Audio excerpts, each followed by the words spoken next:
this, tonight we're stepping out of the grand halls of palaces and the battlefields of ancient empires and into a covered wagon, circa 1846. You're not a king, not a warrior, just an ordinary American, filled with that infectious mid-19th century optimism, dreaming of gold-kissed Californian valleys, a fertile land, and a fresh start. We're about to embark on what should have been a journey of hope, a quintessential American adventure, but which instead became one of the most infamous and harrowing tales of survival, desperation, and the terrifying fragility of civilization. The story of the Donner Reed Party. Forget your GPS, your Gore-Tex, and your emergency granola bars. Tonight you're facing the raw, unforgiving frontier with little more than grit, oxen, and a disturbingly vague map. Tonight's reality check. You, with all your modern sensibilities, and perhaps a slight aversion to, say, sleeping in freezing mud or considering your shoe leather a viable food group, probably wouldn't last a single week, let alone an entire winter, in the Donner Party disaster.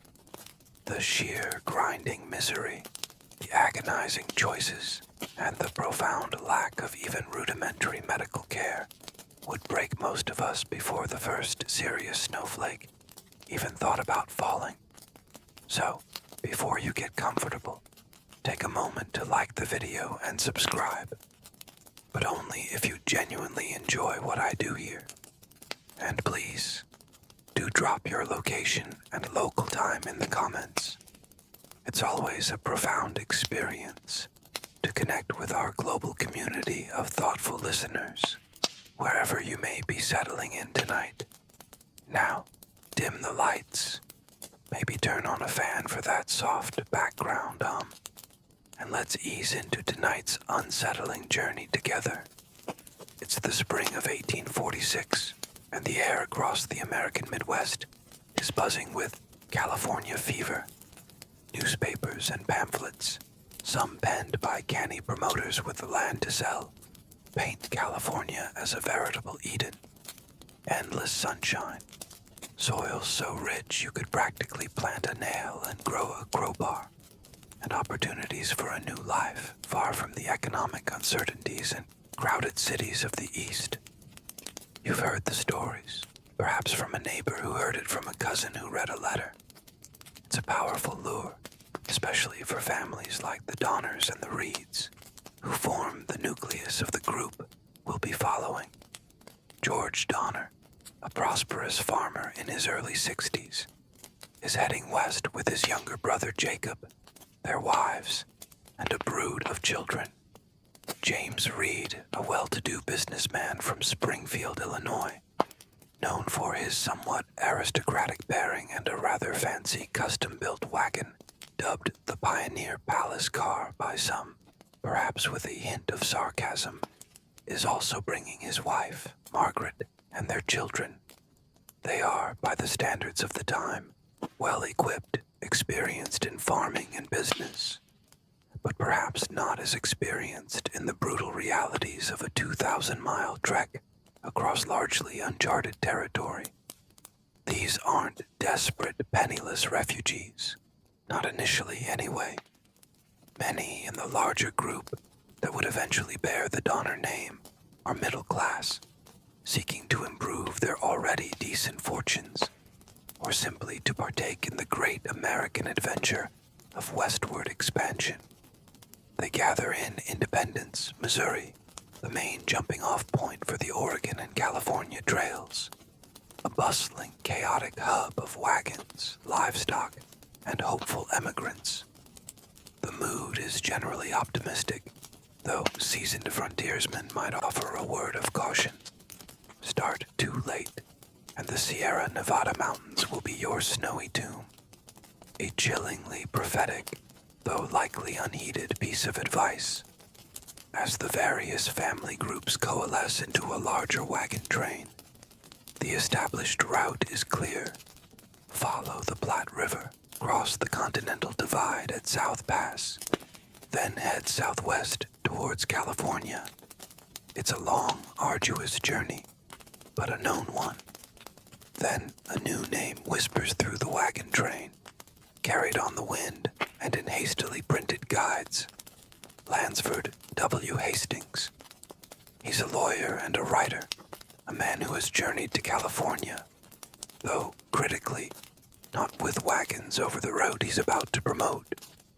He's touting a new and improved path, the Hastings Cutoff, which supposedly shaves off several hundred miles by cutting south of the established trail across the Wasatch Mountains and the Great Salt Lake Desert. Shorter sounds better, doesn't it? Especially when you're racing against the looming threat of an early winter.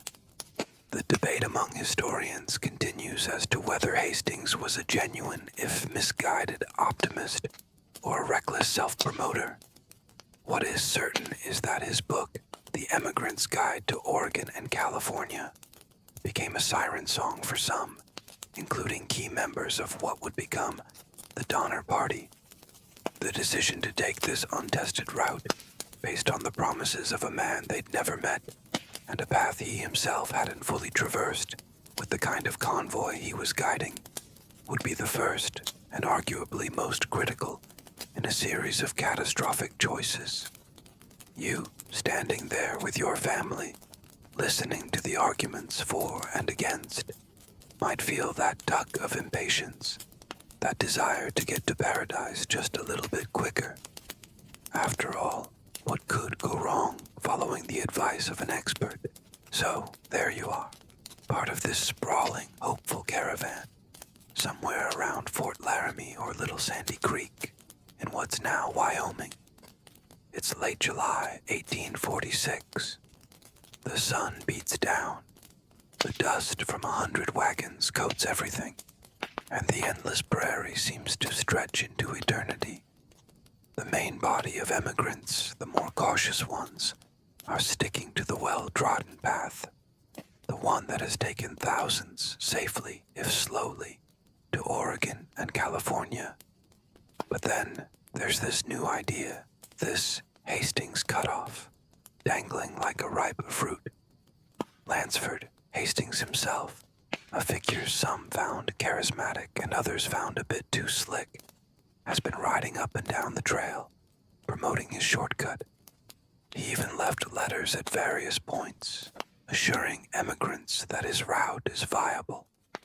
For a group already feeling the pressure of a late start, the promise of saving 300, maybe 400 miles is incredibly tempting. You can almost hear the sales pitch. Why take the long scenic route when you can take the express lane to paradise? The decision to take or not take the Hastings Cutoff causes a significant rift.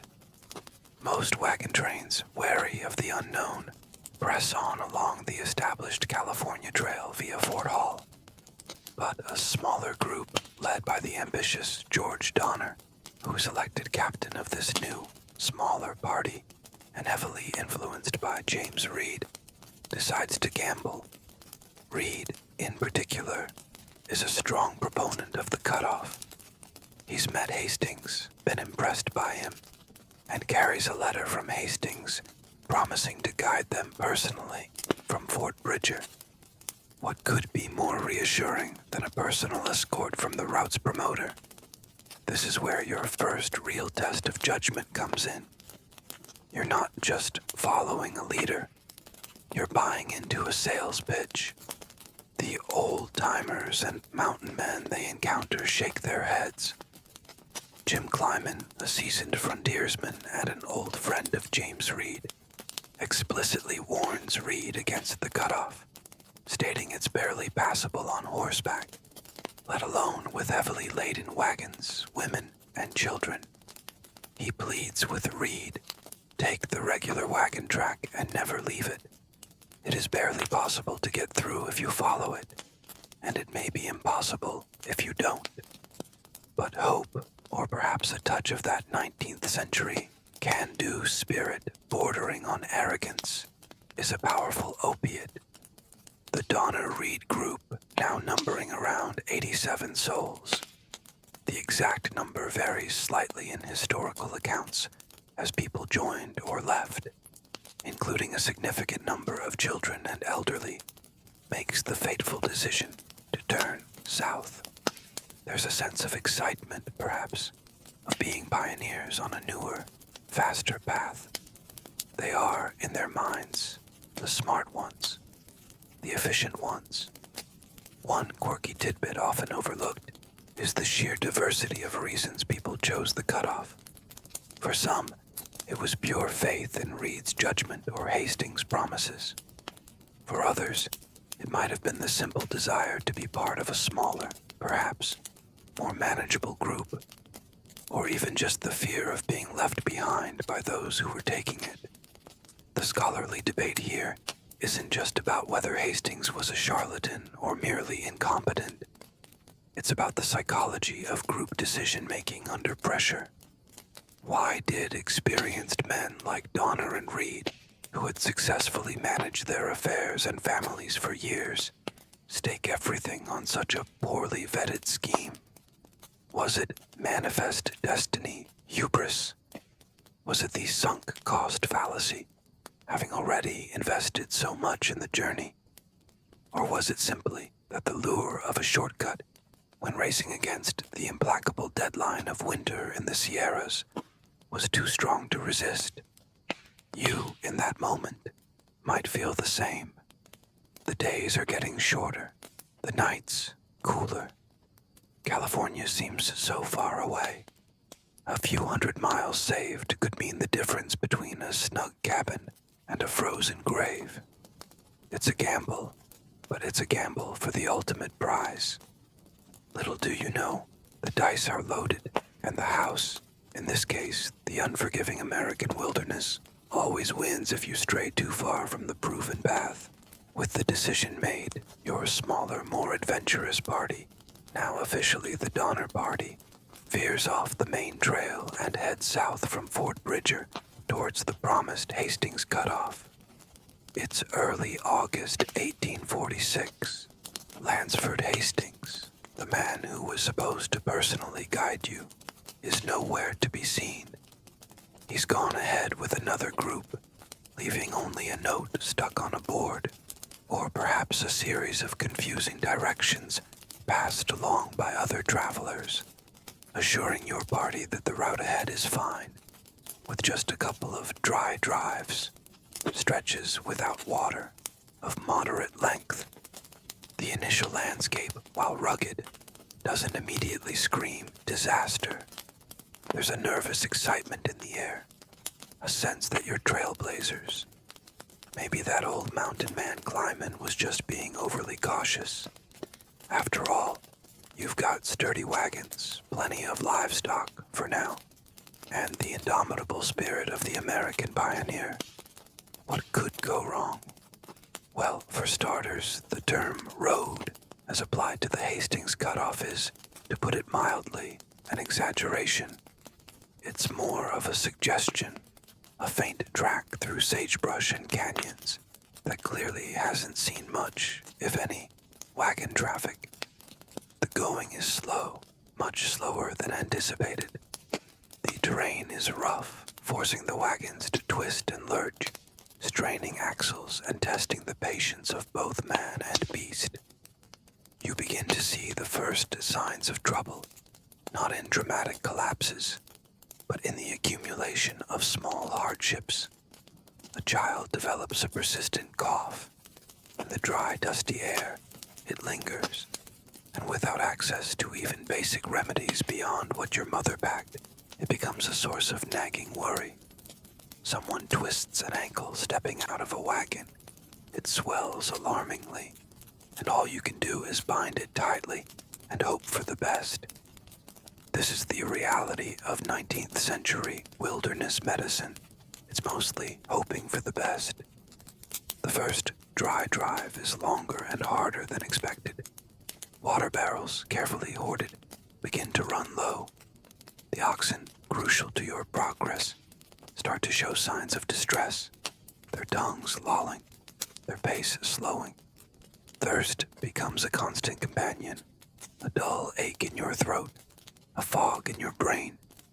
You try to ration your sips, but the sun is relentless.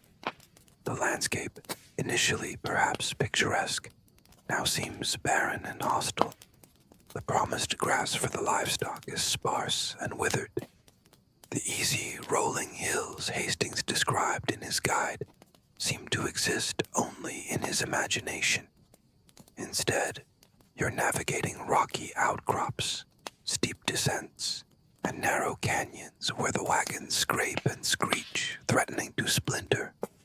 One of the first truly ominous signs is the discovery of another note from Hastings, warning of a particularly difficult section ahead that he found impassable and advising a detour. This is hardly reassuring. The man who sold you on this shortcut is now admitting, via post-it note diplomacy, that he himself couldn't get through parts of it. The group is forced to halt, debate, and send out scouts to find an alternative, consuming precious days. The delay is more than frustrating. It's eating into your dwindling supplies, and more critically, into the rapidly shortening window of safe passage through the Sierra Nevada mountains. A quirky, or rather grim, aspect of this early stage is the almost willful optimism some still cling to. It'll get better, they say. Hastings wouldn't have sent us this way if it wasn't manageable. But you, perhaps, are starting to feel a knot of unease. The math isn't adding up. The miles gained by the shortcut are being lost to agonizingly slow progress and unexpected detours. The scholarly debate lingers. How much of the initial hardship was due to Hastings' deliberate misrepresentation versus the emigrant's own inexperience in such uniquely challenging terrain? Regardless, you are there, dust in your eyes, the taste of disappointment in your mouth, and the first faint whispers of "what if" starting to echo in the silence of the vast, indifferent wilderness. The grand adventure is already showing cracks, and the promised land of California feels further away than ever. The detour Hastings vaguely suggested in his note leads your party directly into the formidable Wasatch Mountains of Utah. This isn't the gently rolling terrain you were promised. This is a rugged, unforgiving wilderness of steep canyons, dense thickets, and boulder-strewn slopes. The so-called road vanishes entirely.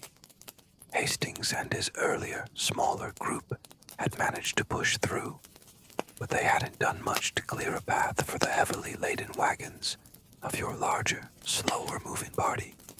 You are now, quite literally, having to hack your way through, foot by painful foot. Imagine the scene. Men, women, and even older children are pressed into service. Axes ring out as you chop down trees and clear brush. Boulders, some as large as your wagon wheels, have to be levered out of the way with brute force or bypassed with painstaking detours. Wagons frequently get stuck, their wheels sinking into soft earth or lodging between rocks. Axles crack under the strain. The precious oxen, already weakened by sparse grazing and intermittent water, bellow in protest as they are whipped and goaded to pull impossible loads up precipitous inclines. Sometimes, multiple teams of oxen have to be hitched to a single wagon to inch it forward. Progress is measured in yards, not miles, per day. The physical toll is immense. Your hands are blistered and raw from swinging an axe or hauling on ropes. Your back aches with a deep, persistent pain. The sun beats down mercilessly during the day, and the nights, though cooler, offer little true rest. Only a brief respite before the back-breaking labor resumes at dawn. This is where the first serious cracks in the group's cohesion and spirit begin to show. Tempers flare easily. Arguments erupt over the best way to proceed, over whose turn it is to scout ahead, over the dwindling rations. The initial camaraderie of the trail gives way to frustration and resentment. Some families, like the Reeds with their oversized Pioneer Palace car, are perceived as not pulling their weight or as having brought too much unnecessary baggage, slowing everyone down. The scholarly debate continues on the fairness of these perceptions, but in the crucible of shared hardship, blame is an easy thing to assign. Medical issues, minor annoyances back in civilization, now become potentially life-altering. A deep cut from a mishandled axe, far from any surgeon or even basic antiseptics, festers alarmingly. You watch as a simple wound becomes red, swollen, and hot to the touch, the telltale signs of infection. There's no penicillin, no antibiotics. Poultices made from trailside herbs or axle grease are applied with a mixture of hope and prayer, but often to no avail. Someone falls from a wagon and suffers a suspected broken limb. It's set as best as possible with crude splints made from branches and strips of cloth, but the pain is excruciating, and the chances of it healing properly, allowing them to walk again without a severe limp, are slim. You, a modern observer, would be horrified by the primitive state of trauma care. A broken bone wasn't just an inconvenience. It was a potential death sentence if it led to immobility in this unforgiving environment. One particularly grueling section involves traversing Weber Canyon. Hastings had left another note here, suggesting it was a good route, but it proves to be a nightmare. The canyon is incredibly narrow, the riverbed choked with boulders. After struggling for days, the party realizes it's virtually impassable for wagons. They are forced to send riders to catch up with Hastings, who, with considerable reluctance, rides back and points out an alternative, even more difficult route over the mountains. A route that will require them to clear a road through dense forest and up steep grades. It takes them nearly a month to cover just 36 miles. A month of brutal, soul-destroying labor. A month of dwindling supplies. A month of lost time. As you finally emerge from the Wasatch Range, exhausted and battered, the Great Salt Lake Desert shimmers ominously in the distance. You've survived the mountains, but the cost has been enormous, and the worst of the shortcut is yet to come. Emerging from the Wasatch Mountains, battered and with your timeline already in tatters, you and the Donner Party now face your next great trial. The Great Salt Lake Desert in Utah. Lansford Hastings, in his infinite wisdom and questionable honesty, had assured travelers that this desolate, shimmering expanse of salt flats would be a dry drive of about 40 miles, taking perhaps 2 days and nights. 2 days. You can almost hear the weary pioneers sighing with relief. A tough couple of days, certainly, but manageable. They were catastrophically wrong. The actual distance across this barren wasteland is closer to 80 miles, and it will take not 2, but 5 to 6 brutal, agonizing days. Before you plunge into this hellscape, the party halts for several days to rest the animals and gather what grass and water they can. Water barrels are filled, but there's never enough. The oxen, already gaunt and weakened, are ill-prepared for what lies ahead. As your wagon trundles onto the salt flats, the scene is otherworldly. A vast, white, seemingly endless plain stretches to the horizon, the ground a crust of salt and alkaline dust that glitters malevolently under the relentless sun. There is no shade, no shelter, no discernible landmarks. The heat is oppressive, radiating up from the ground, baking you in your wagon. The air is thick with fine, corrosive dust that gets into your eyes, your nose, your throat, causing a hacking cough and a burning thirst that water can only temporarily assuage. Within the first day, the carefully hoarded water supply begins to dwindle at an alarming rate. The oxen, suffering terribly, require more water than anticipated. Their hooves, unaccustomed to the sharp, salty crust, become cracked and sore. Some begin to falter, their great bodies trembling with exhaustion and dehydration. You try to urge them on, but there's a limit to what even these stoic beasts can endure. The road is a treacherous illusion. The wagon's wheels, designed for prairie sod, sink deep into the soft, sandy patches beneath the salt crust, sometimes up to their hubs. Hours are lost as you and others struggle to dig them out, straining every muscle, cursing the deceptive ground. The mirages begin to play tricks on your eyes.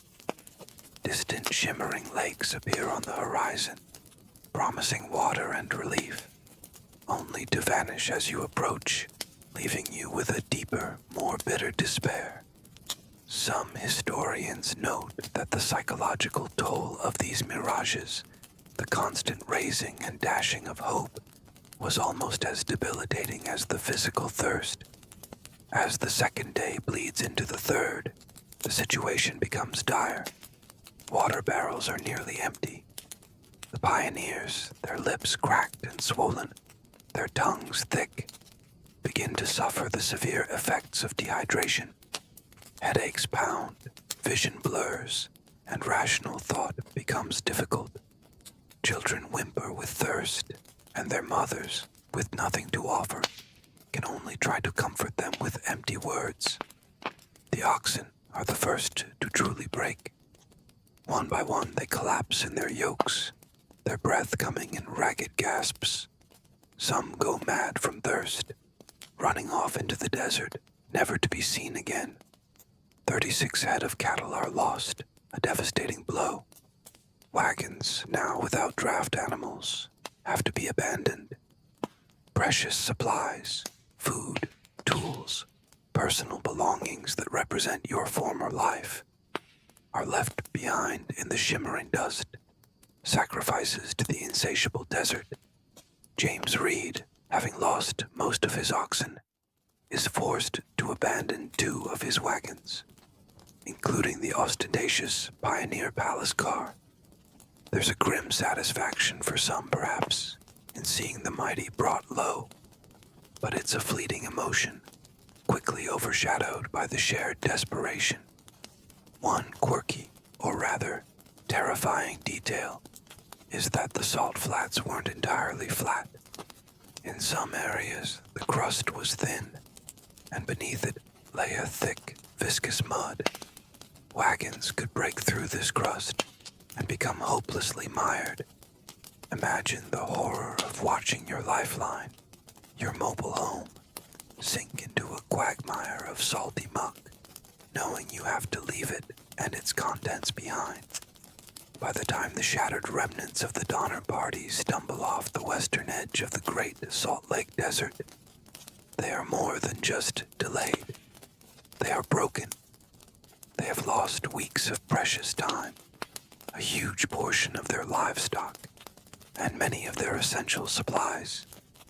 Their faith in Hastings, and perhaps in their own judgment, is irrevocably shattered. California still beckons, but between them and that dream now lies an even more formidable barrier, the Sierra Nevada, and winter is drawing ever closer. Having barely survived the horrors of the Great Salt Lake Desert, the Donner Party, now significantly depleted in resources and morale, trudges onward. The atmosphere within the group is no longer one of hopeful adventure. It's thick with recrimination, exhaustion, and a gnawing fear. The unity that characterized the early days of wagon trains has frayed, replaced by suspicion and simmering resentment. It's in this charged environment along the Humboldt River in Nevada in early October 1846 that the first human life is violently lost, not to the elements or accident, but to human rage, a grim foreshadowing of the breakdown of social order yet to come. You are witness to a scene that escalates with terrifying speed. Two wagons, one belonging to the Graves family and another driven by Milton Elliot for James Reed, become entangled while attempting a steep, sandy ascent. Tempers, already worn thin by weeks of hardship, flare. John Snyder, a young teamster driving for the Graves family, begins to beat Reed's oxen furiously with his whip handle. James Reed, who has already lost so many of his cattle in the desert and is fiercely protective of his remaining animals, intervenes, demanding Snyder stop. Harsh words are exchanged. Snyder, enraged, retorts with a stream of abuse and, according to some accounts, strikes Reed repeatedly with the heavy butt end of his whip. Some say he even threatened Reed's wife, Margaret, who tried to step between them. In the ensuing melee, with the Snyder reportedly raising his whip for another blow, James Reed, perhaps fearing for his life, or the life of his wife, draws a hunting knife and plunges it into Snyder's chest. Snyder staggers back, utters a few words, and collapses, dead within minutes. The camp is thrown into chaos. Shock, horror, and anger ripple through the assembled pioneers. This isn't an abstract death from disease or accident. This is a man killed by another member of their own desperate community. What little structure of law exists on the trail now has to grapple with a homicide. There's no formal court, no judge, no jury in the traditional sense. An impromptu council is convened, dominated by Louis Kesselberg, a German immigrant who already has a contentious relationship with Reed. Some members of the party, particularly those allied with the Graves family or Kesselberg, call for Reed to be hanged on the spot. The concept of frontier justice is swift and often brutal. You, watching this unfold, would feel the terrifying weight of mob mentality, the ease with which a desperate group can turn on one of its own. However, others argue for leniency, or at least a less final punishment. Reed has a wife and children in the party. Executing him would leave them destitute and even more vulnerable. After much heated debate, a compromise is reached, though it's one that feels more like an expulsion than a judicial sentence. James Reed is banished from the wagon train. He is to ride ahead alone, without provisions or weapons, though some accounts say his daughter Virginia secretly slipped him a rifle and some food. He is to leave his family behind, to fend for themselves, under the protection of the very people who just called for his death. The scholarly debate here revolves around the justice or injustice of this decision. Was it a pragmatic choice to avoid further internal conflict and appease the angrier faction? Or was it a rash act that deprived the party of an experienced, if sometimes abrasive, leader and left a family vulnerable?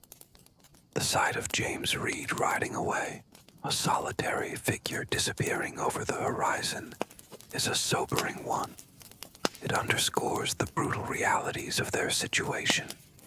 There is no higher authority to appeal to, no established system of law and order to rely on. They are on their own, and the rules are being made up as they go along, often driven by fear, anger, and desperation.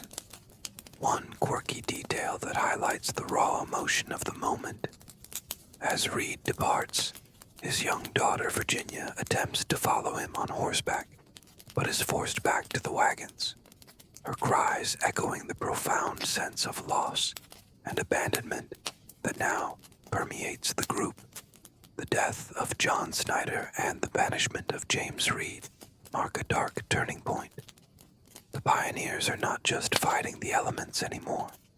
They are fighting amongst themselves, and the social fabric that binds them is unraveling thread by painful thread. The shadow of the Sierra Nevada looms larger, and the party, now leaderless and scarred by violence, is less prepared than ever to face it. After the traumatic events surrounding John Snyder's death and James Reed's banishment, the Donner Party pushes on, a fractured and deeply troubled group. It's now mid to late October 1846. The days are noticeably shorter, the nights bitingly cold. The thin autumn air carries the scent of pine and the unmistakable chill of impending winter. They are finally approaching the eastern flank of the Sierra Nevada mountains, the last great barrier between them and the promised warmth of California's valleys. But as you gaze up at the towering, snow-dusted peaks, a sense of dread, far colder than the mountain air, begins to settle in your heart. This doesn't look like a final, triumphant hurdle. It looks like an impassable wall. The party is exhausted. Humans and the few remaining animals are gaunt, weary from months of inadequate food, relentless travel, and the psychological attrition of constant hardship and fear. Wagons are battered, many held together with makeshift repairs. Supplies are perilously low. They had hoped, based on Hastings' original, fatally flawed timeline, to be over these mountains well before the first snows. Now, they are disastrously late. The race against winter has become a desperate, losing battle. As they begin the ascent into the foothills, the first snowflakes begin to fall, soft and almost beautiful at first, a gentle dusting on the pines. But to you, and to every member of the Donner Party, these are not picturesque flakes. They are harbingers of doom. Each one is a tiny nail in the coffin of their California dream. You can feel the panic rising. The urgency is palpable. They must get over the pass, now known as Donner Pass, before it becomes snowbound. The ascent is brutal. The trail, where it exists at all, is steep, narrow, and treacherous. Wagons strain and creak, wheels slipping on icy patches or bogging down in early snowmelt. The already weakened oxen struggle, their breath blooming in the frigid air. Some collapse and die in their tracks, their emaciated carcasses left as grim markers of the party's desperate advance. Each lost animal means more vital supplies have to be abandoned, or loads shifted onto already overburdened wagons. The medical situation, always precarious, now deteriorates rapidly. The combination of cold, damp, exhaustion, and malnutrition creates a perfect storm for illness. Persistent coughs rack through the camp at night, what might be bronchitis or even pneumonia. There are no antibiotics, no real medicines beyond perhaps a little laudanum for pain, or a few hoarded herbal remedies that offer more comfort than cure. Frostbite becomes a serious concern. Fingers, toes, ears, and noses, exposed to the biting winds and sub-freezing temperatures, begin to ache, then turn numb and pale. You see people huddling deeper into their thin blankets, their faces etched with a mixture of suffering and grim determination.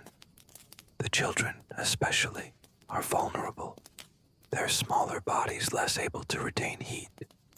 Their cries, once perhaps of frustration, are now often thin whimpers of cold and hunger.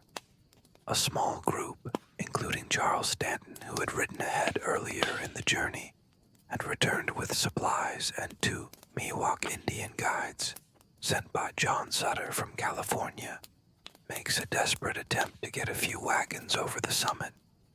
They struggle through deepening snow, sometimes chest high. After an exhausting effort, they manage to get a few miles, but are forced back by a heavy blizzard that rages for days. dumping 5 feet of snow and sealing the pass completely. The date is disputed by historians, but it's sometime around the end of October or early November. The trap has sprung. They are snowbound, caught on the eastern side of the Sierra Nevada, with winter setting in with a terrifying ferocity. The realization is crushing. There will be no California this year, perhaps no California ever. The only thought now, the only desperate, all-consuming goal, is survival. But as you look around at the dwindling food, the makeshift shelters, and the faces of your starving, freezing companions, you have to wonder, how do you survive a winter in hell?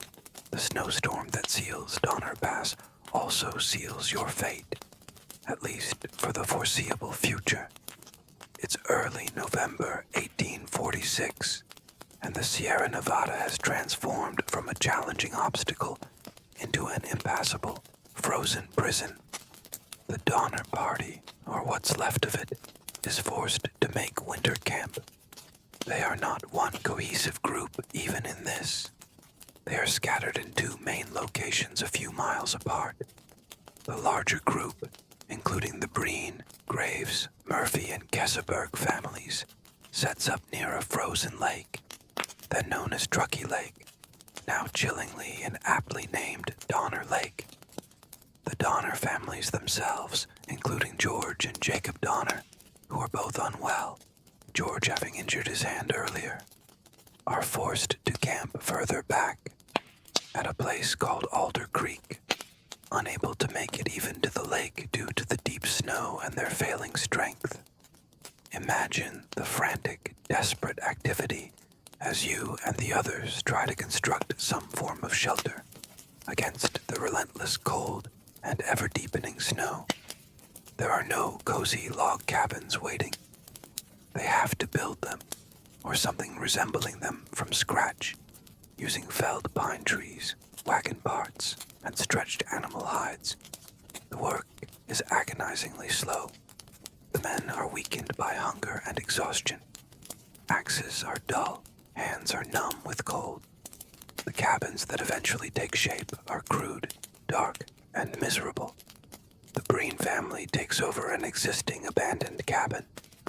The Graves and Reed families, Mrs. Reed and her children, remember, James Reed was banished, hastily construct their own lean-tos and rough shelters against large rocks or fallen trees. At Alder Creek, the Donners and their associates erect tent-like structures using canvas and brush, wholly inadequate for the brutal Sierra winter. You are crammed into one of these hovels with too many other people, men, women, children, the sick, and the dying. The air is thick with wood smoke from the meager fires that struggle to combat the pervasive, bone-chilling damp. Snow piles high around the cabins, sometimes burying them completely, plunging the interiors into a perpetual twilight. Light and ventilation are minimal. The floors are bare earth, cold and often muddy from melting snow seeping in. Sanitation is non-existent. Human waste is disposed of just outside the cabin doors, quickly freezing and adding to the squalor when thaws occur. You can only imagine the stench, a miasma of unwashed bodies, smoke, sickness, and despair. The medical facilities are, of course, a cruel joke. There aren't any. George Donner's hand injury, sustained while repairing a wagon axle before they were trapped, becomes badly infected. His wife, Tamsin Donner, a former school teacher with some knowledge of botany, tries to tend to it with poultices, but gangrene is likely setting in. There are no surgical instruments to speak of, no antiseptics, no effective painkillers beyond a dwindling supply of laudanum. A simple cut, a burn from the fire, a persistent cough, any of these can and do become life-threatening in these conditions. Frostbite is rampant. You see people with blackened fingers and toes, the flesh dead and unresponsive. Some scholarly sources suggest that the constant exposure to wet and cold led to trench foot or immersion foot syndromes, causing excruciating pain, blisters, and tissue decay. The psychological toll of being trapped in these cramped, squalid conditions, with the snow relentlessly piling higher outside and the food supply dwindling to nothing, is almost unimaginable. Hope, which had flickered even in the desert, begins to die a slow, cold death. The days are a monotonous cycle of trying to stay warm, rationing the last crumbs of food, and listening to the cries of hungry children and the groans of the sick.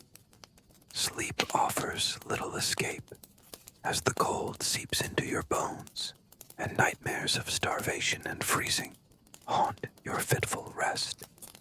You are not merely surviving, you're enduring a slow descent into a frozen, silent hell, and the only certainty is that the snow will keep falling, and the food will very soon run out completely. The snow has been falling for weeks, perhaps months. It's hard to tell of any more. Time itself seems to have frozen along with Truckee Lake and Alder Creek. Inside your cramped, smoky, and freezing cabin, the single, overwhelming, all-consuming reality is hunger. Not the polite, stomach-rumbling hunger you might feel before dinner. This is a deep, gnawing, agonizing emptiness that hollows out your insides, clouds your thoughts, and drives every waking moment. The initial supplies of flour, bacon, and dried beans, so carefully hoarded, are long gone. The last of the party's cattle were slaughtered and consumed weeks ago. Every scrap of meat, every ounce of fat, every sinew and organ meticulously divided and devoured. Now, in the depths of this Sierra winter, December 1846, January 1847, you and your fellow castaways are reduced to the most desperate and pitiful expedients to find sustenance. Any remaining animal hides, previously used for shelter or discarded as refuse, become a prized commodity.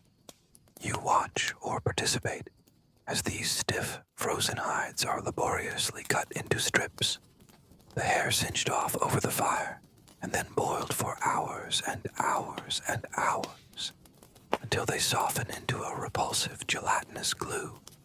The taste is vile, a combination of burnt hair, old leather, and despair, but it's something, anything, to fill the aching void in your stomach. Some accounts describe people chewing on the boiled hides for hours, extracting what little, if any, nutritional value they might hold. It's a grim parody of a meal, a testament to the human body's desperate craving for calories. When the hides are gone, or what's left is too putrid to consume, other food sources are sought. Twigs and bark from pine trees are stripped and chewed, their bitter, resinous taste offering nothing but mouth sores and false hope. Small bones, previously discarded, are dug up from the snow and boiled repeatedly, hoping to extract some last vestige of marrow or nutrient. Mice and other small vermin that might venture into the cabins are hunted with a desperate ferocity. Their tiny bodies, if caught, are a rare and precious protein source. Patrick Breen, one of A.J.P. Taylor's most reliable diarists from the party, meticulously recorded the descent into starvation in his diary. His entries are stark and heartbreaking. No meat, provisions getting very scant, hard work to find wood, children crying for food. The physical effects of prolonged starvation are devastating. You feel your body consuming itself. Muscle mass wastes away, leaving you skeletal and weak. Your skin becomes dry, thin, and prone to sores. The cold, always a tormentor, now feels even more acute as your body loses its natural insulation. Minor exertions, like fetching firewood, if any can be found under the deep snow, leave you breathless and exhausted. Your cognitive functions suffer. Concentration becomes difficult, memory fades, and irritability gives way to a profound apathy. You see it in the eyes of your companions, a dull, vacant stare that speaks of hopelessness and the slow shutting down of the human spirit. One quirky, or rather tragic detail that emerges from survivor accounts is the almost obsessive talk of food. People would spend hours describing elaborate meals they once enjoyed, or fantasizing about the feasts they would have if they ever reached California. These hunger talks were a form of psychological torture, a constant reminder of what they had lost and what they would likely never have again. The scholarly debate here often touches upon the stages of starvation and their psychological manifestations, from irritability and depression to hallucinations and eventual delirium. You, trapped in this frozen nightmare, are beyond medical care. Your body is your only failing resource. The only treatment is food, and there is none. The grim joke might be, what's for dinner? Hope, boiled with a side of despair. But no one is laughing anymore. They are simply waiting in the cold and the dark for whatever comes next. And next is rapidly approaching a threshold of horror that few could have ever imagined. By mid-December 1846, the situation in the snowbound camps at Truckee Lake and Alder Creek has become utterly desperate. The meager rations of boiled hides and pine bark are doing little to sustain life. People are visibly weakening, succumbing to starvation and the relentless cold. The snow is now incredibly deep, 15, perhaps 20 feet in places, burying the crude cabins and making any movement outside an exhausting, perilous struggle. It's clear to some that if they simply wait in the camps, they will all perish. In this crucible of despair, a desperate plan is hatched. A small group will attempt to walk out, to cross the snow-choked Sierra Nevada passes on foot, and somehow reach Sutter's Fort in California to bring back help. This group would become known with grim accuracy as the Forlorn Hope. Imagine the scene as this courageous, or perhaps foolhardy group prepares for their seemingly impossible journey. 15 people initially volunteer, 10 men and 5 women. Among them are Charles Stanton, who had already made one perilous journey to Sutter's Fort and back with supplies. The Graves family, Father Franklin and daughters Mary Ann and Sarah. Several members of the Eddy family, and 2 Miwok Indian guides, Luis and Salvador, who had accompanied Stanton back from California and were now, ironically, trapped with the very people they had come to help. You watch them fashioning crude snowshoes from oxbows and strips of leather, a technology none of them are truly familiar with. Their provisions are pitiful. A few pounds of dried beef, likely the last of the good meat. Some boiled hide, a little coffee and sugar. Barely enough for a few days, let alone a journey that, even in good conditions, would take weeks. They are ill-equipped, undernourished, and facing a wilderness that has already proven its deadly power. On or around December 16th, the Forlorn Hope sets out. The image is haunting. A small, dark line of figures struggling against a vast, white, indifferent landscape. The parting from those left behind in the camps is undoubtedly heartbreaking. For those departing, there's the crushing burden of knowing that the lives of their families and friends depend on their success. For those remaining, there's the agonizing weight, the flicker of desperate hope mixed with the profound fear that they may never see their loved ones again. You, perhaps, are one of those watching them go, a silent prayer on your lips, a cold dread in your heart. The journey of the forlorn hope is an epic of human suffering and endurance. The snowshoes, poorly designed and clumsily used, offer little purchase on the deep, powdery snow. Each step is an exhausting effort, sinking them deep, sometimes up to their waists. They are quickly disoriented, struggling to find the correct pass in the snow-blasted, featureless terrain. The cold is relentless, biting through their inadequate clothing. At night, they huddle together for warmth around meager fires, the smoke stinging their eyes, the snow often melting beneath them only to refreeze, encasing them in ice. Blizzards rage, trapping them for days at a time in snow caves, further depleting their scant rations and their morale. Within days, the food runs out. Starvation, already their constant companion in the camps, now intensifies its grip.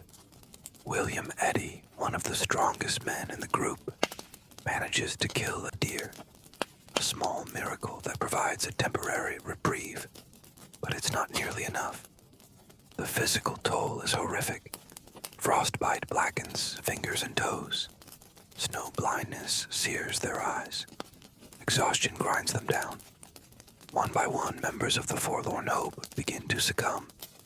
The first to die is Charles Stanton, the very man who had already risked so much. He simply sits down in the snow, too weary to go on, and allows the cold to take him. His quiet courage in the face of death is a somber testament to the limits of human endurance. The Miwok guides, Luis and Salvador, despite their superior wilderness skills, are also among the early victims of starvation and exposure. A tragic irony given their role was to help the emigrants. The scholarly debate often questions the party's treatment of Luis and Salvador, particularly as starvation set in. Some accounts suggest they were eventually viewed with suspicion or even hostility by some of the starving whites. The grim reality is that in such extreme conditions, loyalties can fray and the basest survival instincts can surface. The forlorn hope is walking into a nightmare, and the price of their desperate gamble is about to become terrifyingly clear. The Forlorn Hope Party, now deep in the snow-choked Sierra Nevada, is facing the abyss. They have been struggling for over a week, lost, freezing, and with their last crumbs of food long gone. Charles Stanton has perished. Others are weakening rapidly, stumbling through the snow, their bodies emaciated, their minds clouded by hunger and exhaustion. Death is no longer an abstract threat. It is a tangible presence, stalking them through the silent, white wilderness. It's around Christmas Day, 1846, a cruel mockery of a festive season, when the group, trapped by another blizzard and huddled in a makeshift snow cave they call the Camp of Death, faces the ultimate horrifying decision. Patrick Dolan, Antoine, a teamster, Franklin Graves, the elderly father, and young Lemuel Murphy, just 13 years old, are among the next to die. Their bodies lie in the snow, a stark testament to the group's desperate plight. The survivors, themselves on the brink of starvation, look at their fallen companions, and then at each other. The unspoken thought hangs heavy in the frigid air. To survive, they must eat. There is no other option. The deer meat is a distant memory. There are no plants, no animals, nothing but snow, ice, and the bodies of their dead. You are there, not as a participant, but as an observer of the human soul, pushed beyond its breaking point. You witness the raw, agonizing conflict between the ingrained taboo against cannibalism and the primal, overwhelming instinct to live. William Eddy, who had initially resisted the idea, eventually concedes to the grim necessity. The accounts of who suggested it first and how the decision was made vary and are often clouded by the trauma of the experience. But the act itself is undeniable. Flesh is cut from the bodies of their dead comrades. It is roasted sparingly over a meager fire. The survivors consume it, some with revulsion, some with a kind of numb detachment, all with the desperate knowledge that this is the only thing keeping them alive. Sarah Graves, whose father and brother were among the dead being consumed, later recalled the horror, but also the grim resolve. The scholarly debate here is intense. Was this an act of savagery, or the ultimate act of desperate survival? Most modern interpretations lean towards the latter, recognizing the unimaginable pressures these individuals faced. There is no medical textbook for this, no ethical guideline that can truly apply when starvation has reduced human beings to their most elemental state. One of the most disturbing details to emerge from survivor accounts is the discussion, however brief or resisted, about whether to kill Luis and Salvador, the two Miwok guides who were still alive but very weak, to provide food.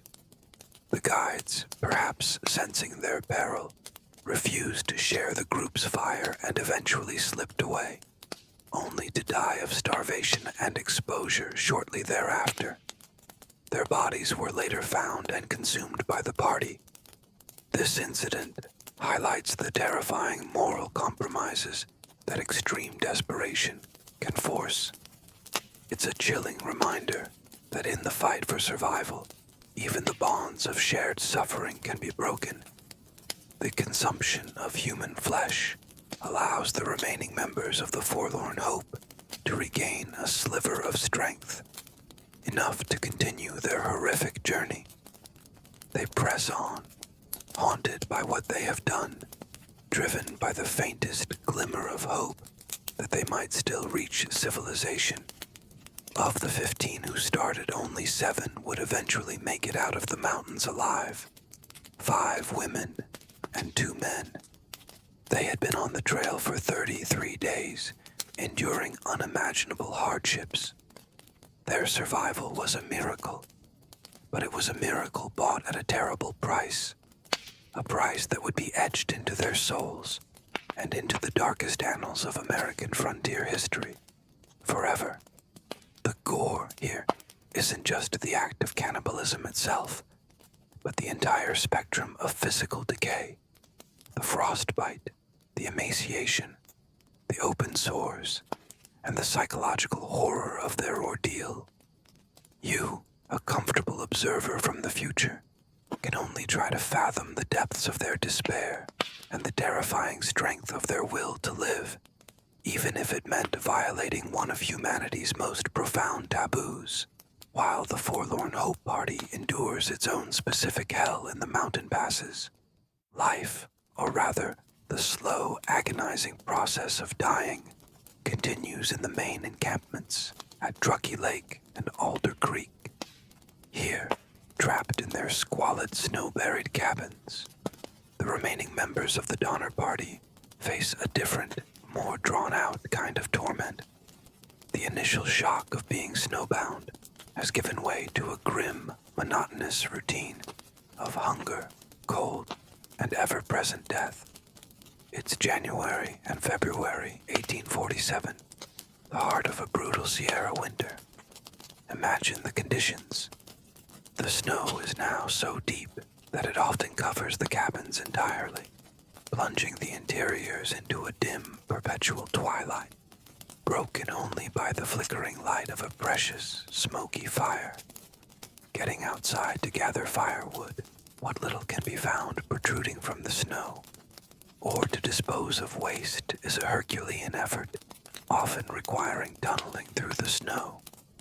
The cold is a physical entity, seeping through the thin walls of the cabins, chilling you to the bone, no matter how many ragged blankets or hides you pile on. The air inside is foul, thick with wood smoke, the stench of unwashed bodies, sickness, and the ever-increasing number of unburied dead. Some bodies are simply dragged outside and covered with snow, as the frozen ground is too hard to dig graves, and the survivors too weak for such an effort. Death becomes a familiar visitor, no longer shocking, just grimly expected.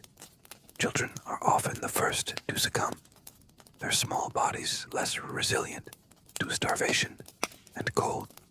You see mothers cradling lifeless infants, their faces masks of stony grief, too weak even for tears.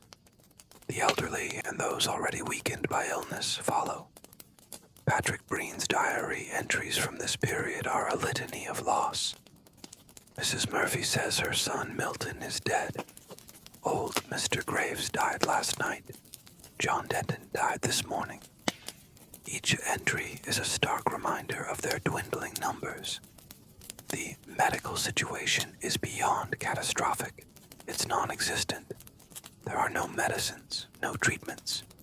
People suffer and die from the effects of severe malnutrition, edema, swelling due to fluid retention, dysentery, scurvy. Though not explicitly documented, it's a possibility given the lack of fresh food and a general wasting away of the body. Simple infections, which might have been trivial in other circumstances, become fatal. The psychological landscape is as bleak as the physical one. Hope dwindles with each passing day, with each new death. Some fall into a deep apathy, barely moving or speaking, simply waiting for the end. Others might cling to a desperate, almost delusional optimism, or to their religious faith, finding solace in prayer. Tensions and old grievances can flare, even in these dire straits, as the fight for the last scraps of food, boiled hides, charred bones, becomes more intense. There are tales of hoarding, of suspicion, of families looking out only for their own. It's a stark illustration of how extreme suffering can erode social bonds. One particularly grim debate among historians, based on archaeological findings and some survivor accounts, revolves around whether pets were consumed. Dogs, at least, were present in the camps. It's almost certain that these loyal companions would have eventually been seen as a source of food, a heartbreaking but necessary sacrifice in the face of overwhelming starvation. The thought of having to kill and eat your own dog, a creature that perhaps offered some small comfort in this frozen hell, is another layer of the psychological torment these people endured. You, safe in your warm bed, might recoil at the thought, but then you try to imagine the relentless, all-consuming hunger, the cries of your starving children. What wouldn't you do? The silence of the camps, broken only by the howling wind, the crackle of a dying fire, or the soft moan of someone nearing their end, is the silence of a community slowly starving to death. A world away from help, a world away from hope. The gory details here are not of violence, but of slow, inexorable decay, of bodies and spirits wasting away in the frozen grip of the Sierra Nevada. Amidst the unfolding horror of the Donner Party tragedy, one of the most poignant and often overlooked aspects is the experience of the children. There were many children in the party, ranging in age from infants to teenagers. For them, the journey to California, which perhaps began as an exciting adventure, transformed into an unimaginable nightmare of hunger, cold, fear, and loss. Their resilience, their suffering, and their unique perspective on the events add a particularly heartbreaking dimension to this already grim tale. Imagine being a child in one of those snowbound cabins at Truckee Lake or Alder Creek. Your world has shrunk to the dim, smoky confines of a freezing hovel, surrounded by starving, despairing adults.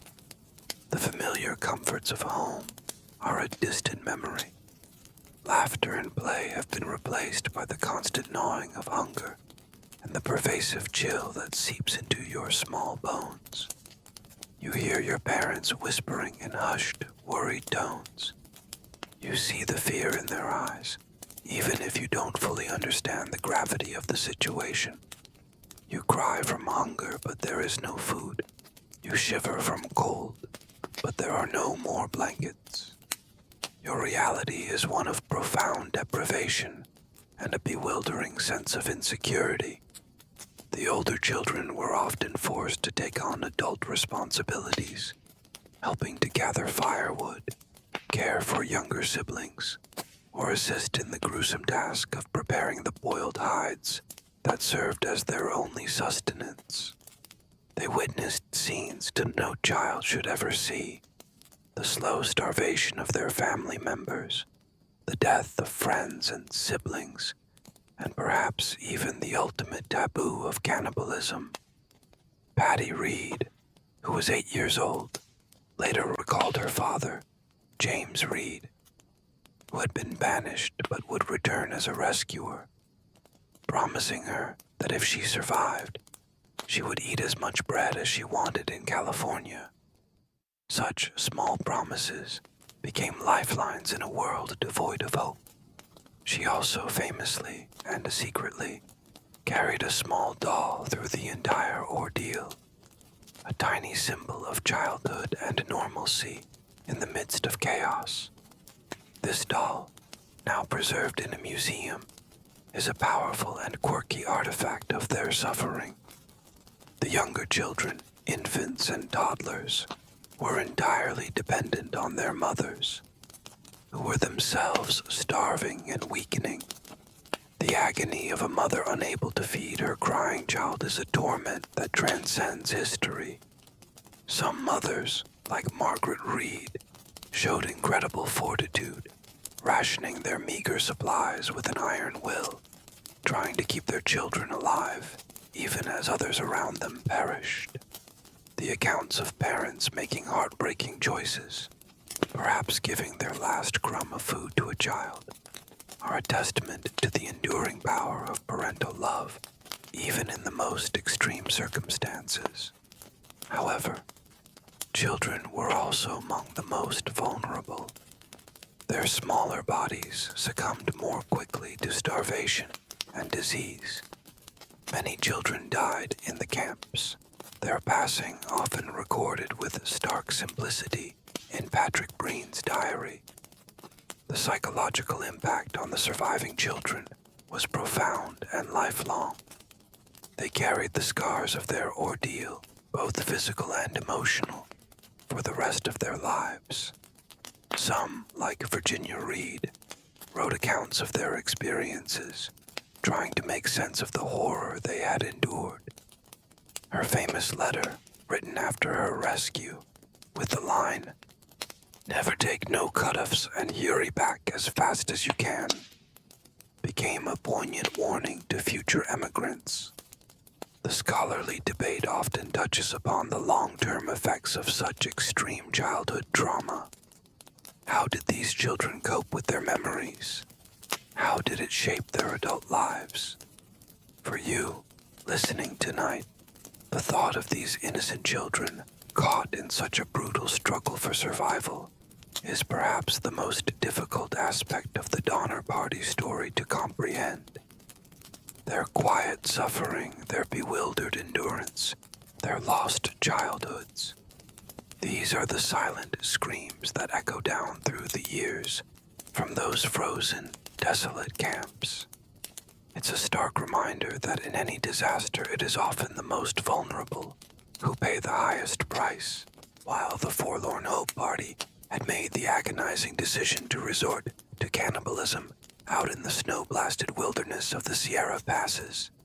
The question of what happened back in the main encampments at Truckee Lake and Alder Creek is more complex and, in some ways, even more disturbing. Did the same desperate measures take place there? among the families huddled in their freezing cabins as starvation tightened its icy grip. The historical evidence, pieced together from survivor testimonies, diaries, and later archaeological findings, strongly suggests that yes, the ultimate taboo was indeed broken in the main camps as well, though perhaps with more secrecy and under even more dire circumstances.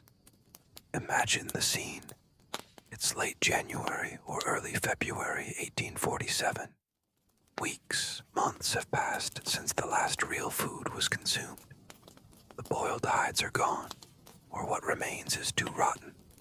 The small animals are long dead or impossible to find. People are dying almost daily. The living are too weak to bury the dead properly, and the bodies often lie just outside the cabins, preserved by the intense cold, a constant grim temptation. You are there, not as a judge, but as a witness to the final desperate erosion of human norms. The hunger is no longer just a physical pain. It's a madness, a primal urge that blots out everything else. Unlike the forlorn hope, where the decision, however horrific, seems to have been a more collective one, born of the immediate crisis of their trek. The descent into cannibalism in the main camps appears to have been more sporadic, perhaps more individual, and certainly shrouded in greater shame and denial. Patrick Breen's diary, while meticulously recording deaths and hardships, is notably silent on this specific subject, though he does allude to distressing circumstances and things too bad to write. This silence is telling.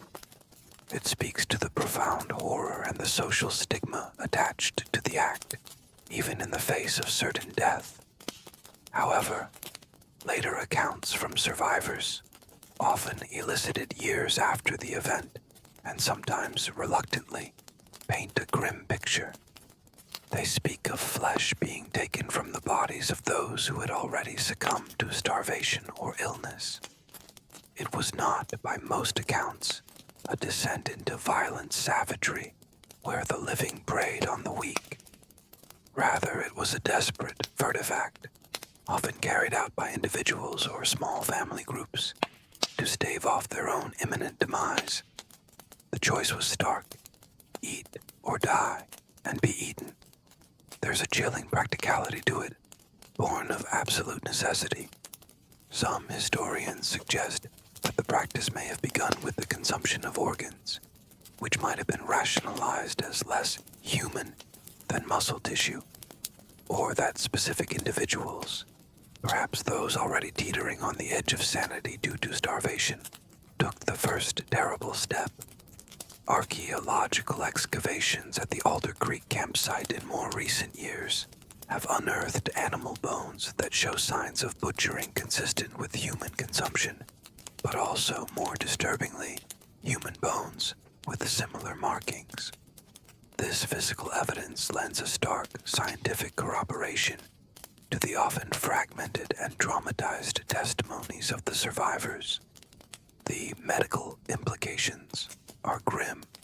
Consuming human flesh, especially from those who may have died of disease, carries significant health risks.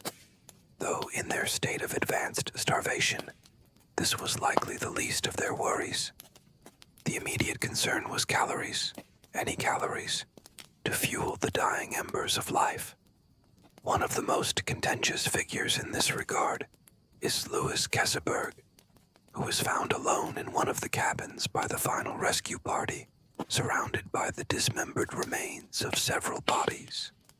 He was accused then and later of not only cannibalism, but of murder for the purpose of cannibalism, and even of relishing the act, charges he vehemently denied, claiming he only consumed those already dead to stay alive. The truth of Keseberg's actions remains one of the darkest and most debated aspects of the Donner Party saga.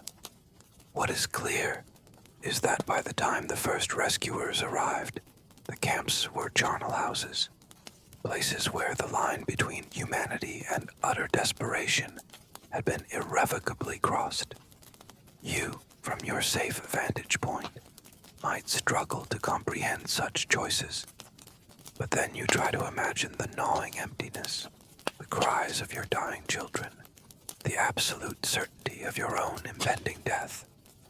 What would you not do to see one more sunrise?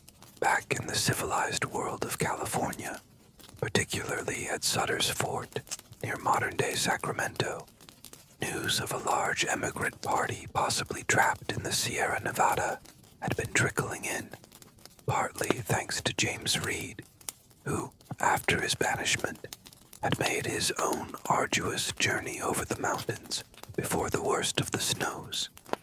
He had tried, with increasing desperation, to organize a relief party, but was met with indifference, bureaucratic delays, and the chaos of the brewing Mexican-American War, which diverted resources and manpower.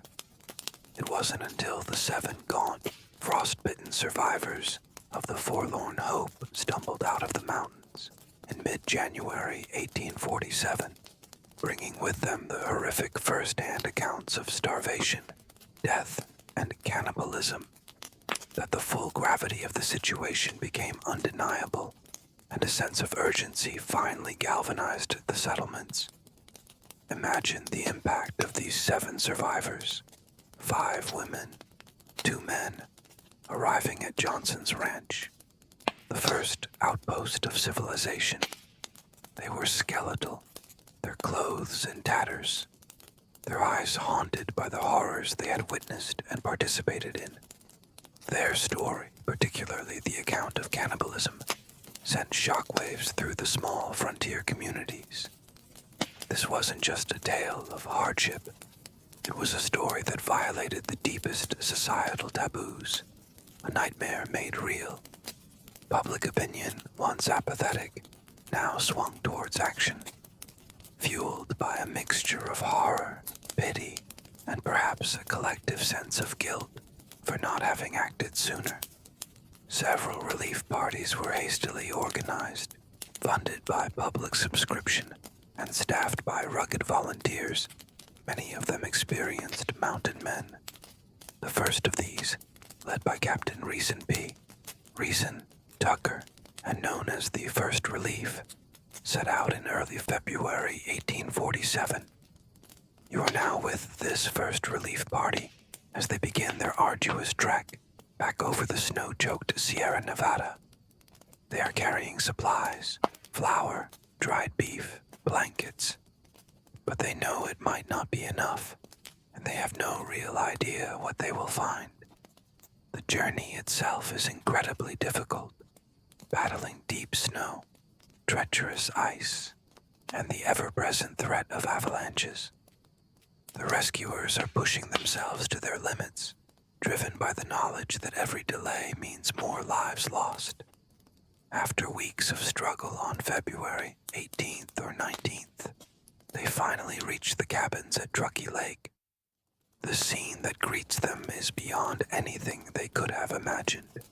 A true Dantine vision of hell. The cabins are almost completely buried in snow, with only the tops of the crude chimneys or stovepipes visible. Smoke curls feebly from a few. As they approach and call out, gaunt, spectral figures begin to emerge from holes dug in the snow, their faces blackened by smoke, their eyes wide and vacant, their bodies emaciated to the point of being barely human. Patrick Breen, keeping his grim diary, recorded their arrival. Relief, thank God, relief. But the relief is tempered by the horror of what the rescuers see. The stench of death, sickness, and unwashed bodies is overwhelming. Inside the cabins, they find people too weak to stand, some seemingly unaware of their surroundings, lying amidst filth and the frozen bodies of their dead relatives. Children, their bellies swollen from malnutrition, cry weakly for food. Captain Tucker and his men are seasoned frontiersmen, no strangers to hardship, but even they are shaken to the core.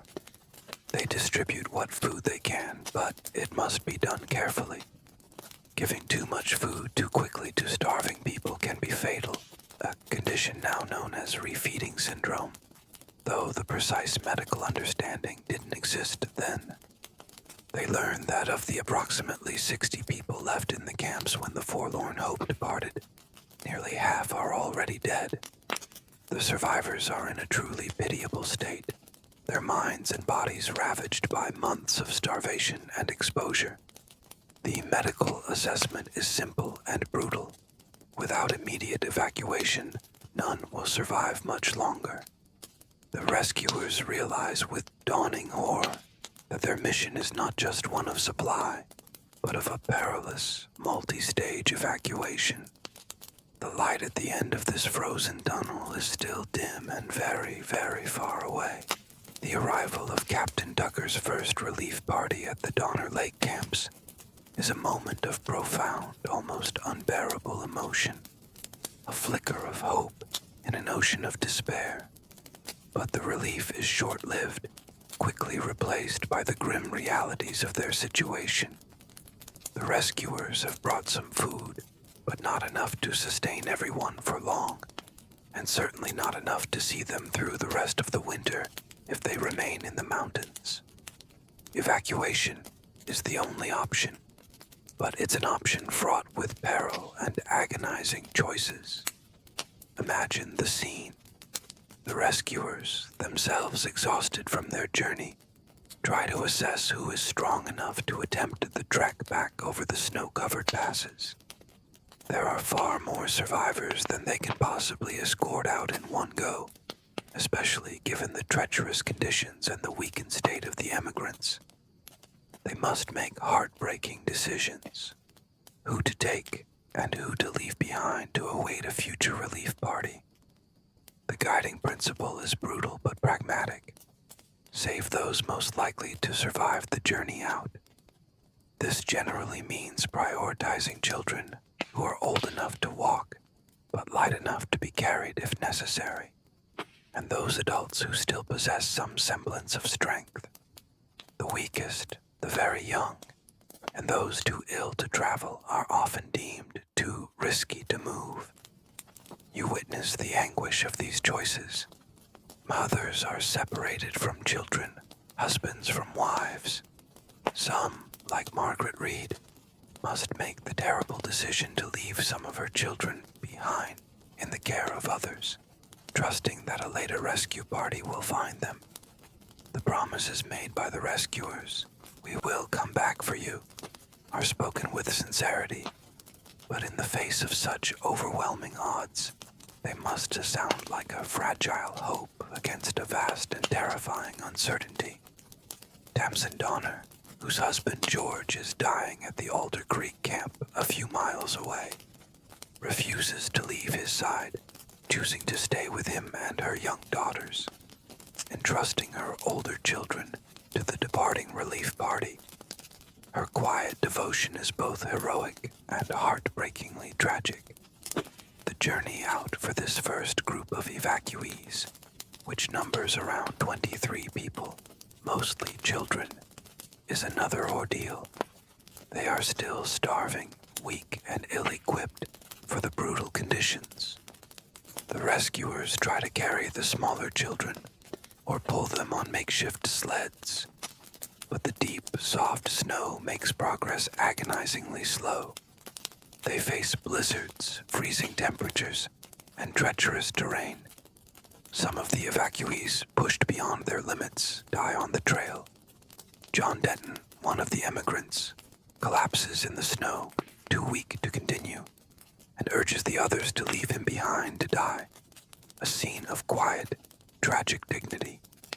The medical support is virtually non-existent. If someone falters, all that can be offered is a moment of rest, a sip of water, if available, and words of encouragement. There are no stimulants, no emergency rations beyond what the rescuers carried in, no way to treat hypothermia or severe frostbite in the field. Over the next 2 months, 3 more relief expeditions will fight their way into the mountains and attempt to bring out the remaining survivors. Each mission faces similar horrors and impossible choices.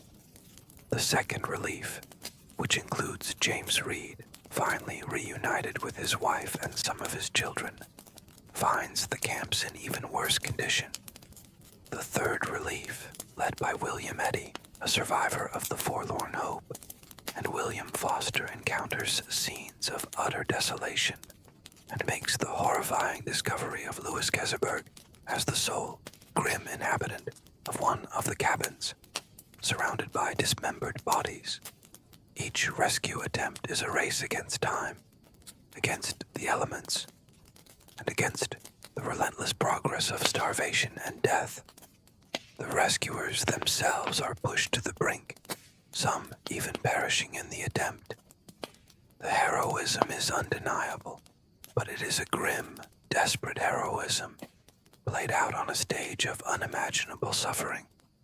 The happy ending of rescue is, for the Donner Party, a long, drawn-out, and piecemeal affair, with each small victory tainted by profound loss. As the successive relief parties venture into the snowbound hell of the Donner camps, each uncovers layers of tragedy and desperation. But it is the fourth and final relief party, arriving in mid-April 1847, that stumbles upon perhaps the most notorious and unsettling figure to emerge from the entire ordeal, Louis Keseberg. A German immigrant, Keseberg had been a controversial figure even before the worst of the starvation set in, described by some as quarrelsome and by others as simply an outsider. What the final rescuers find, however, catapults him into the darkest realms of the Donner Party legend. Imagine being part of that last relief effort. The snows are finally beginning to melt, revealing the true horror of what the winter has wrought. You approach the Breen cabin at Donner Lake, the last known location of any survivors. The scene is one of utter desolation, and there, amidst the squalor, the stench of death, and the gruesome, dismembered remains of several human bodies, they find Louis Keseberg, alive, but barely. He is alone, a gaunt, wild-eyed figure, seemingly half-mad from his solitary ordeal. The rescuers are appalled. Keseberg is immediately accused of not only cannibalism, which by this point was a grim reality for many survivors, but of something far worse, murder for the purpose of cannibalism, and even of hoarding the Donner family's money, which they had entrusted to him before George and Tamsin Donner perished. Keseberg's story is chilling. He claims that he had been too weak to leave with earlier relief parties. He admits to consuming the flesh of the dead to stay alive, including, he says, the body of Tamsin Donner, who had reportedly arrived at his cabin alone and died shortly thereafter, though the exact circumstances of her death remain a subject of intense scholarly debate and speculation. He vehemently denies murdering anyone, insisting he only ate those who had already succumbed to starvation or illness. He also denies stealing any money, claiming that George Donner had indeed left some money with him, but that he had offered to return it. The rescuers, however, are unconvinced. They reportedly find a stash of gold coins and other valuables, including pistols belonging to George Donner, in Keseberg's possession. Some accounts even claim they threatened him with lynching, or used a noose to coerce a confession, or the whereabouts of the money. The medical or psychological state of Louis Keseberg at this point is a crucial, if unanswerable, question. He had endured months of unimaginable starvation, isolation, and horror. Was he a calculating murderer, a man driven mad by his circumstances, or simply a desperate survivor pushed to actions that defy normal comprehension? Without modern psychological assessment, it's impossible to say. What is certain is that he became the lightning rod for much of the public's revulsion and fascination with the Donner Party's darkest secrets. He was the one who seemed to have not just crossed the line into cannibalism, but to have perhaps lingered there, or even reveled in it, according to the most lurid accusations.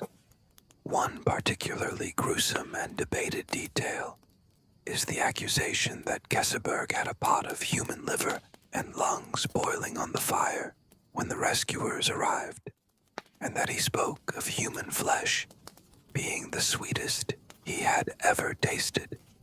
Keseberg himself later denied these sensational claims, and many historians view them as exaggerated or fabricated products of the rescuers' horror and the public's appetite for the macabre.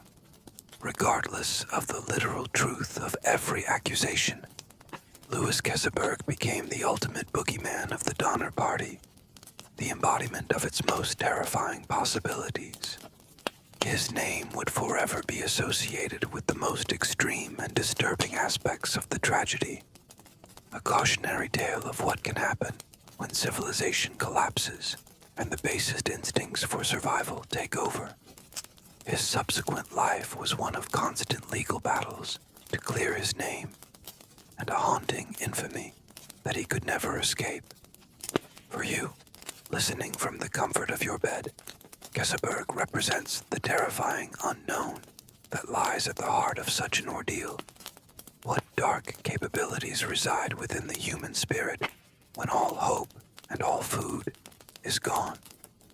The final survivors of the Donner Party are brought out of the Sierra Nevada by April 1847. But for them, the ordeal is far from over. The physical act of survival, the escape from the frozen hell of the mountain camps, is merely the prelude to a lifetime of coping with the devastating consequences. The deep, indelible scars etched not only onto their bodies but, more profoundly, onto their souls.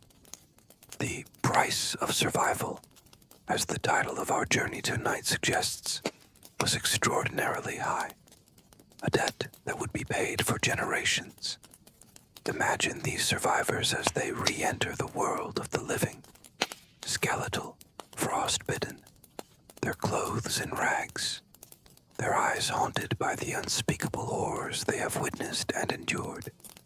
Many are children, orphaned by the disaster, their childhoods brutally truncated. The immediate physical toll is severe. Malnutrition has ravaged their bodies, leaving them weak and susceptible to disease. Many suffer from the long-term effects of frostbite, lost fingers and toes, chronic pain, impaired circulation.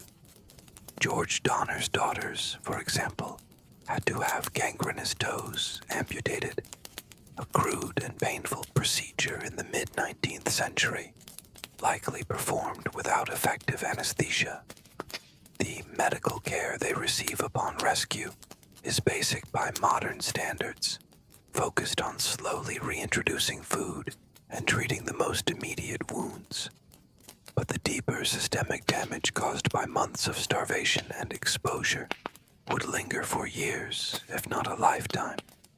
Beyond the visible physical injuries, there are the invisible psychological wounds. Today, we would readily diagnose many of the survivors with severe post-traumatic stress disorder, PTSD. They are plagued by nightmares, flashbacks, and an overwhelming sense of grief and loss. The memories of their dead loved ones, of the relentless hunger, of the agonizing choices they had to make. These are ghosts that will walk with them forever. Some survivors refuse to speak of their experiences, burying the trauma deep inside. Others feel compelled to tell their stories, perhaps as a way of processing the horror, or of trying to make sense of the senseless. The children, in particular, face an immense challenge, trying to rebuild their lives without parents, carrying the burden of memories that no child should ever have to bear. Then there is the social stigma. News of the Donner Party, particularly the accounts of cannibalism, spreads like wildfire across the nation, sensationalized in newspapers and pamphlets. The survivors are met not only with pity, but also with a morbid curiosity, and sometimes outright condemnation. They are the cannibals, their identities forever linked to this one horrific aspect of their ordeal. Louis Kesselberg, as we've seen, becomes the prime target for public vilification, but other survivors also face suspicion and judgment. They struggle to find acceptance, to reintegrate into a society that cannot truly comprehend what they have been through. The very act that kept them alive becomes a source of shame and alienation. One quirky, yet deeply poignant aspect is how different survivors cope. Some, like Virginia Reed, manage to build new lives, marry, and have families, though they never forget. She famously keeps a promise to her father, enjoying as much bread as she wants once she reaches California. A simple act laden with profound meaning. Others, like Mary Murphy, who lost almost her entire family, seem to never recover, dying young, perhaps broken by the weight of their grief. The scholarly debate here often centers on resilience. What factors enabled some survivors to move forward, while others remained trapped by their past? There's no simple answer. Each survivor's journey is unique, a testament to the complex interplay of individual character, social support, or lack thereof, and the sheer, arbitrary cruelty of fate. For you, listening tonight, the price of survival for the Donner Party is a sobering reminder that sometimes, even when the physical ordeal ends, the true battle, the battle for peace of mind, for a return to normalcy, for the healing of a fractured soul, is only just beginning. And that, perhaps, is the most gory and enduring hardship of all. As the dust settles, both literally on the abandoned belongings in the Sierra Nevada and figuratively on the sensationalized newspaper accounts, the Donner Party tragedy transitions from a current event into a dark chapter of American history. And with that transition comes the inevitable question: how did this happen? What were the key factors, the fatal decisions, the moments of hubris or misfortune that transformed a hopeful journey to California into one of the most infamous survival horror stories ever told? The direst of our own internal suffering, our modern brain loves to dissect failure, perhaps to reassure itself that we wouldn't make the same mistakes. The most obvious and oft-cited culprit is, of course, the decision to take the Hastings Cutoff. This untested, poorly understood, and treacherously misrepresented route was the genesis of all subsequent disasters. Lansford Hastings himself, whether a deliberate conman or a dangerously incompetent optimist, bears a significant share of the blame. His promises of a shorter, easier route were demonstrably false, and his failure to adequately guide or warn the parties he lured onto his shortcut was a profound betrayal of trust. You, with your modern reliance on multiple 5-star reviews before even trying a new coffee shop, would likely have seen Hastings' Yelp page, had it existed, and run screaming in the other direction. However, laying all the blame on Hastings is too simplistic.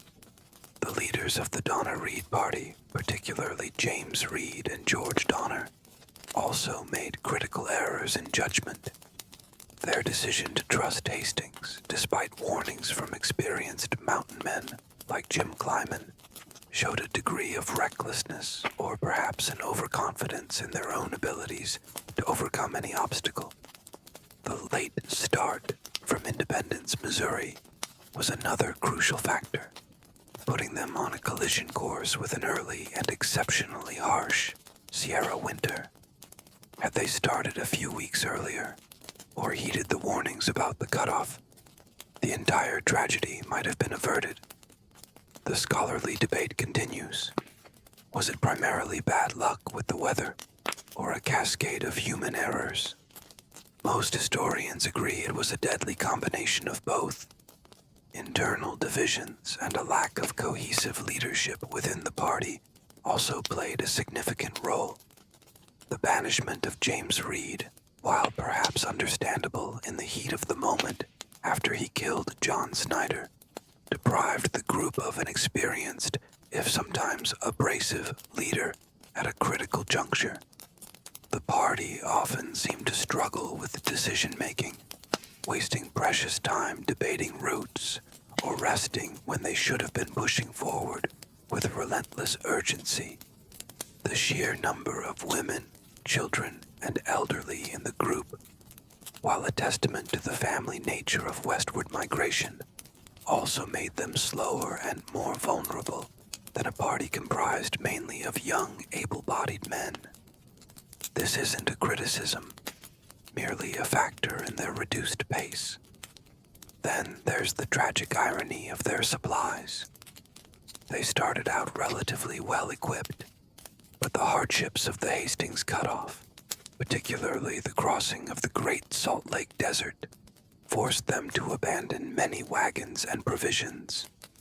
The loss of so many oxen was devastating, not just for transport, but as a future food source.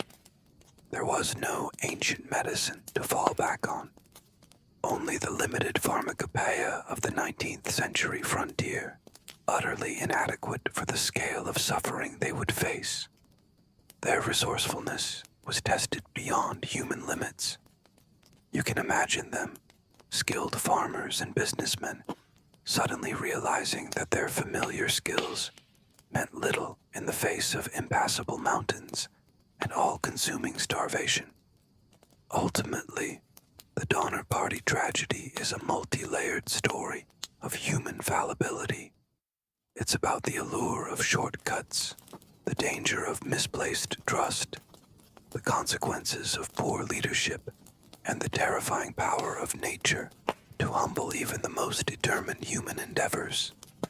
It's a lesson in humility, a stark reminder that the line between civilization and chaos, between hope and despair, can be perilously thin, especially when you're thousands of miles from help, with winter closing in and the last of your food, nothing but a distant, mocking memory. The echoes of their suffering serve as a perpetual warning, a grim footnote in the grand narrative of manifest destiny.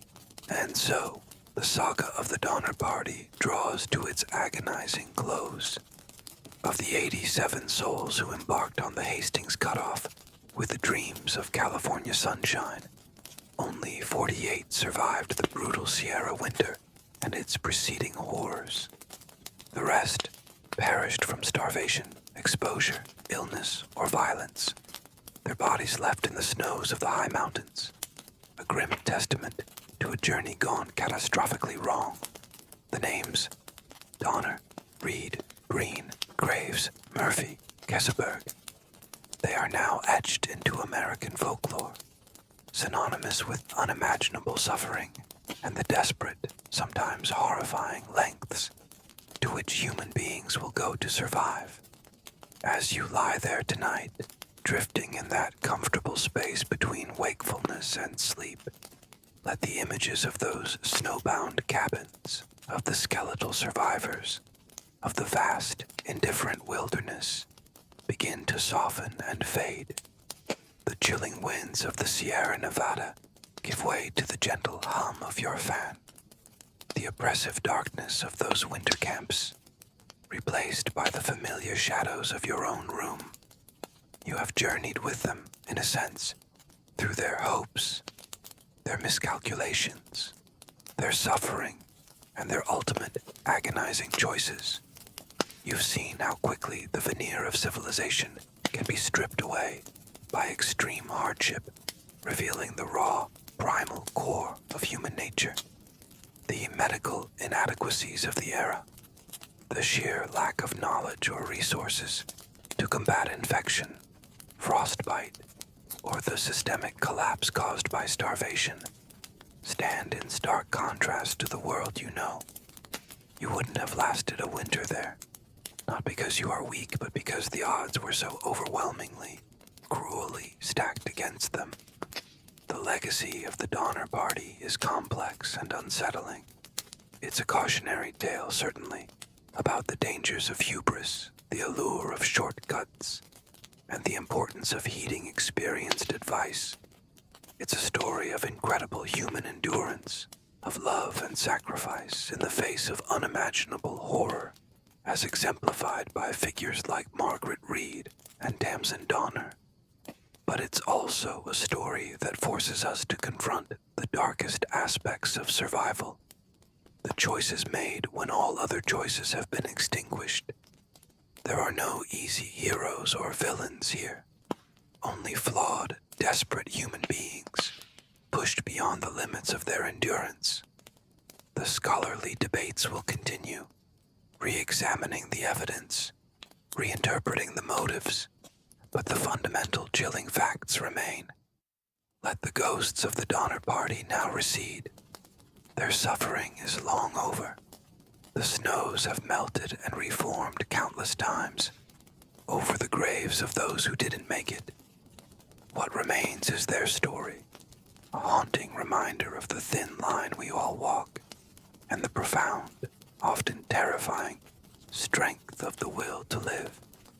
As you settle deeper into your bed, allow yourself to release the tension of their ordeal.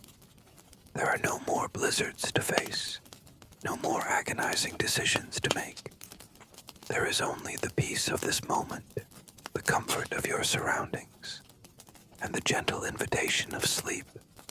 Let the silence of the Sierra night be replaced by the quiet rhythm of your own breath, easing you into a deep, untroubled, and restorative rest.